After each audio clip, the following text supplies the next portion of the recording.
The Scientific Advisory Board helps me in my role as Deputy CTO in two ways. The first one is it provides a technology scouting functionality to the CTO office. Obviously, a very high caliber technology scouting activity that is. And secondly, it provides a discussion, a feedback forum. More to that later. With regards to technology scouting, everyone understands that the amount of new technology which we could potentially look at, which could go into our products, which could go into our customer projects, is too large for a single person. The funnel of ideas is too big for even a CTO office to digest, to research all by themselves. It takes me, I know that because I've done that for Bitkom recently, it takes me about 2 days to come up to develop a good feeling about a completely new technology. We identified in a Bitkom future computing working group about 30 to 40 topics, and it takes me 2 days to research DNA computing, for instance, to a level that I'm able to answer Stefan 6 questions. Christoph, tell me, how can software AG relate to DNA computing? If we have 40 topics, that would take me half a year to complete. So the Scientific Advisory Board provides that input, and it's culminating, it's kind of concentrating all the outreach it has, the network effect it has through the students, and it's very advanced in the future. We're already talking about 6G, for instance. So that's input. So they provide input to me in my function and the city office. But it's very important for us to work with the professors together, and the way of collaboration. It's not a one-way communication. There is a feedback dialogue. Typically, Stefan 6 sends me for the contentious topics like 5G, Gaia-X. We have very deep discussions on Gaia-X, whether that works out or not. I'm positive, to be honest, which is a good thing, of course, for innovation. Distributed ledger technology, blockchain. So there are not heated, but very subtle discussions. We have a scientific approach to things, so you cannot just bullshit your way with a few buzzwords. You cannot bullshit you out of a corner you maneuvered yourself in. And that's also the fun part because of serendipity. That sometimes from some totally unrelated spot, unrelated area, you get input you have never thought you could use. And if you are not attending, and if you're not actively attending such a meeting, then those moments are gone. So if you prepare, if you listen, then I profit. And I think we can translate that, and have been translating that into software AG projects, products in the past. So then you can profit enormously from bi-directional exchange.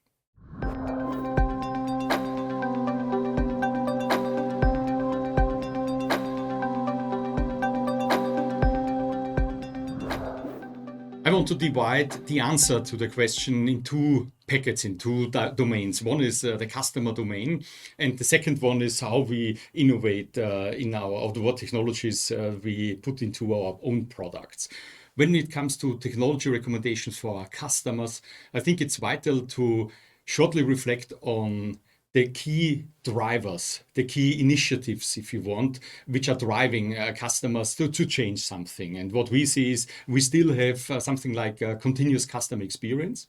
We have hyper-automation, which is kind of the customer domain internal within an organization, within a company. And then we have outside of the customer, the wider ecosystem, a trend, what we see is called linked networks. And if we look at the internal side of customers, hyper-automation, efficiency gains, one technology or two technologies you certainly want to turn to is edge computing. So leaving the data center and going out down to the devices, to the branches, to the customers of the customers. And part of that edge computing effort could be 5G.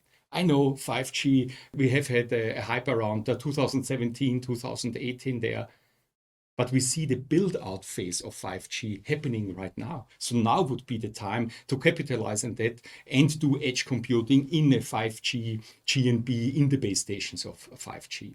Another very important topic inside the company, which will gain on a European level in importance, is sustainability. So the ESG, the environmental, social, and governance related activities. So you need to prove that you are complying to certain laws. How do you do that? By looking at the processes, by doing process mining, but it's an internal activity which gives you efficiency gains, but stays within your own organizational boundaries. What about the ecosystem? We know that the next level of competition and also the next level of transparency will have to take part in the wider network, in the supply chain network. And the third thing, if you want, as an organization, as a closed organization, if you want to participate in a wider network, you have to secure your ingress and egress point. So a classical topic, API management, for being able to expose functionality to the outside world will be of paramount importance. And also through that gateway, through such an API gateway, you would be able to talk, or others actually would be able to talk to your functionality. And that brings me to one of the most important topics and most innovative topics. This is about data spaces, about providing a single connection mechanism to connect all the players in the wider supply chain. Why is that a problem? If you look at the automotive supply chain, we have, of course, the top level tier one suppliers and the big automotive companies like 10, 20 automotive companies. They have, I don't know, 100 tier one suppliers. How many organizations, how many enterprises do make up, what do you think, the total supply chain of the top 12, top 15 automotive companies? How many worldwide? Gaia-X did the exercise. The number is 245,000 companies, 20% of which are in Europe or the US. So if you want to gain supply chain visibility, there is no way that platform thinking, putting everything to a hyperscaler will work. You have 80% of the companies. That's 190,000 companies outside the US in APJ. So this is where alternative, collaborative, coordinated ways, data spaces, Gaia-X even actually may help there, are required, including API management. So very the old school things, and also ESG topics. So the sustainability topics across the whole supply chain will be needed. So that's our technology recommendations for the customer side. For our own software, I see basically two trends. One is, which we have already implemented largely, is Kubernetes. So we are moving everything, even edge installations, on-premise installations, we are moving to Kubernetes, to a Docker-based microservices, scaling, cloud native. Some would call it fog computing if you do cloud computing at the edge. We will do that natively, and we have started years ago for doing that. But the second, and I really love that topic, and we are not there yet, is AI, machine learning for our own products. If you look at the amazing things people can do, actually it's wrong, software can do in the BI, in the business intelligence area. You have an Excel file, you drag the Excel file into your, I don't know, Power Builder, Tableau, how you call it, and the software automatically discovers, is that a salary statistic, is that your sales statistic for a certain continent, and then automatically calculates the top 5 statistics. It even, if you press the button, it even gives you PowerPoint summaries. And honestly, you can choose, do you want to have 3 bullets, 5 bullets, or 7 bullets on your slide? That's possible today. And that's not leading or bleeding edge. You can buy that. And then I look into the way how we connect, and everyone else connects, IoT devices to the IT landscape, the famous IT-OT integration. You have data models, you have engineers, you have semantic mappings, graphical, as fast as you can get. Where is the AI? I'm dreaming of a GPT-3 translator, which is able to translate any OPC UA dialect into any other software dialect. And we are working on that. It's too far to tell, but that's definitely something we want to put into our software. And that's the equivalent of coding robots would kind of be of integration robots. And one topic which we are also looking at is, of course, data spaces. How would our products need to support data spaces Gaia-X on a wider scale? And of course, the vision is that you buy our API gateway, that you buy our integration stuff, you have a subscription to our service in the cloud, and it's automatically part of a data space of your choice. And that's the way to go, so that the technology actually is invisible. You don't see it. You don't see it in the video.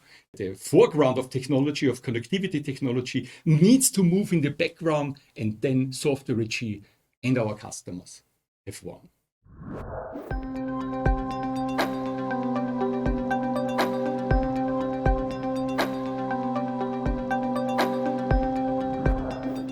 Within Software AG, we pursue two modes of innovation, you could say. One is inside out, and the other one is more outside in. The inside out innovation is classically internally driven road mapping. We have our 4 business units. They have product managers for the certain products and product families, and they understand the market. They are in contact with customers to a certain extent. They know what the competition is doing. So they invent on their own within the company, and in an inside-out way, they determine what new features should go into the roadmap, and we typically have a 12 to 15-month roadmap. But what about beyond that time scale? So 2-year project, 3 years projects. That is something which we cannot do alone. The future is too volatile. You know the acronym VUCA, which captures the uncertainty, the complexity, the ambiguity of the future. It's very hard for us alone to foretell the future. So we are turning to customers. And one way of the outside in innovation is co-innovation, where we talk to customers who are leaders in their respective field. We are talking to a subset of our customers who would potentially benefit from being the first of having a certain feature in one of our products. We did that, for instance, with Cumulosity solution accelerators or lightweight M2M connectivity in the IoT space, where we found leading customers in their field of play, in their competitive landscape, and they were willing to invest, as Software AG was willing to invest into a joint new product feature. That's co-innovation. Both partners invest into that. And in the past, we did that mainly with customers, large customers, which were the first one in the market, very innovative companies. But nowadays, we also do that with partners. Probably you have noticed the announcement that we are developing solutions in the GRC, in the government's risk and compliance area, with EY. So they are investing, we are investing into the partnership, because we want together, in that case with the consultants and their expertise, to develop new features, new packages on top of our digital backbone. We also are partnering, we have partnered already, of course, with Persistent, and part of the partnership idea of the long-term strategic evolution is to enable Persistent to develop, to co-innovate Software AG, Persistent, and potentially also their customers, to innovate on top of our platform, of our technologies, sector-specific telecom, healthcare solutions. So that's co-innovation. And obviously the most advanced way of innovation is Harald Schöning's research projects. I'm actually a part of 2 projects because I need to be grounded. I need to make my hands and feet dirty with real projects. Obviously, research projects develop product ideas not into a full-fledged product, but only to technology readiness level 7 to 8. But moving that into the real project is then a task of the business units and the CTO office, potentially with other customers. Sometimes we succeed in getting paid projects for very early customers in the mobility data space. For instance, we have high caliber experts. Actually, I've also participated because no one knows the future. So you need people who have done innovative stuff in the past, and you take that experience to move forward to implement the very first European data space. This was last year, the mobility data space. So that's how we do innovation, and you cannot substitute one for the other. It's the funnel thing. You have a funnel, and then a few of the ideas will make it into a successful product together, in many cases, with outside partners, customers, and eventually the users of our software.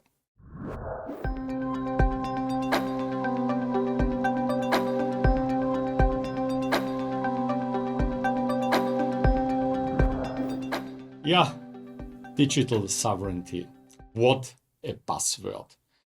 Unfortunately, sadly, the term, in many discussions, the term is not sufficiently defined, and we see a continuum of sovereignty ideas. You can be, and everyone would agree to that, you cannot be sovereign, you cannot be autonomous in every single of your definitions. Bracket, that was a very short definition of sovereignty, the autonomy of your decisions. Of course, with regard to digital technology, you cannot achieve that. No country in the world cannot. On the other hand, on the other side of the spectrum, it's also clear that not all of your decisions are determined by the outside world. So if you want to use for your cloud computing center, if you want to use the software code of one of the American hyperscalers, and you do not remember that Angela Merkel's phone has been eavesdropped, and you do that knowingly, I can't help you.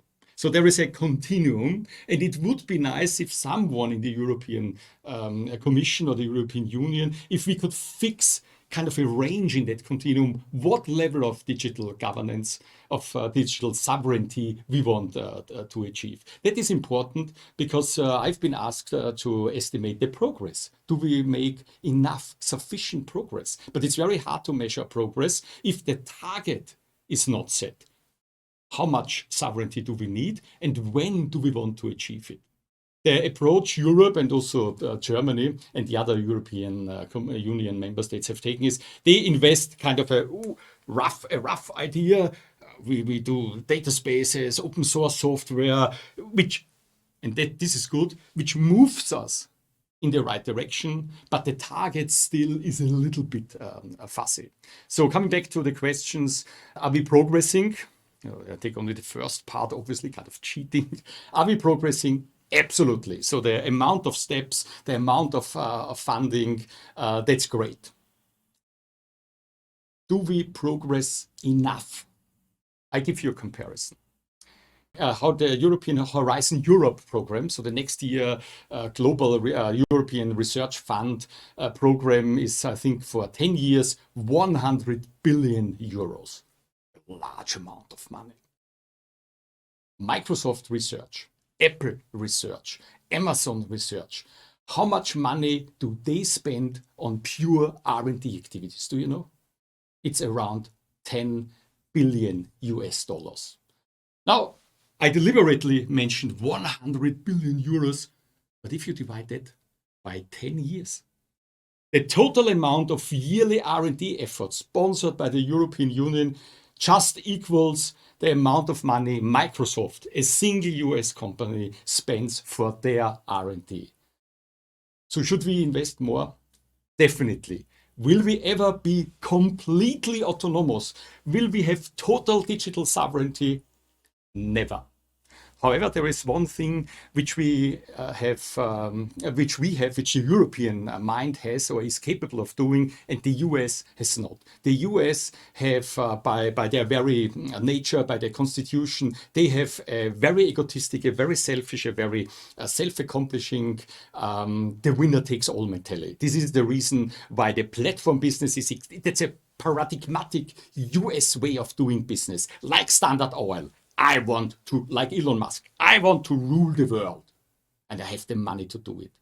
But in one of the other questions, I brought up the number of companies in the automotive supply chain, 245,000. There is no way a single platform, there is no way 80% of those 250,000 companies are outside the US, outside of Europe. No way they will concentrate on a single platform. And this is where European values, this is where the heterogeneity of Europe with its 28 different languages or 38 different languages and the culture of understanding and being able to negotiate, to cooperate with the others. So the data space idea is a genuine European Gaia-X, is a genuine, I know that there are many naysayers about that, but it's a genuine European way of doing things. And I think the future, if you look at the global problems, We will not be able to solve global warming by having one country take the lead and dictating a solution. That will have to be a collective and networked solution. And Europe would have the ingredients, the cultural momentum to lead that. There are some downsides if you look at the European Central Bank and the way they are kind of turning the digital euro, central bank digital currency, the digital euro into a mass surveillance tool that is dysfunctional. And I need to be politically correct, unfortunately. Normally, it is unbelievably, we are in an unbelievably bad situation here. It should have been, the digital euro could have been the currency, the digital currency for everyone, for the whole world. And we have, regrettably, we cannot pursue, we have lost that opportunity. But with collaborative efforts like data spaces, like with supply chain, we might be able to lead in a collective, in a cooperative way. We might lead into really the next wave of industrialization, the next wave of moving forward. Generational topics such as global warming, which cannot, I'm a true believer of that, which cannot be solved if you want to do everything on your own, if you focus on one country alone, and that would be a shame if we cannot, using European values, not strive for ultimate digital sovereignty of Europe alone, but strive for a common, for a holistic approach to problems which we honestly cannot solve to be autonomous or in being autonomous, but we can only solve in a collective manner. And Europe would have all the ingredients needed to persuade, to lead the way in that direction. And I think that's progressing honestly in the right direction. So I'm slightly positive and optimistic. Thank you.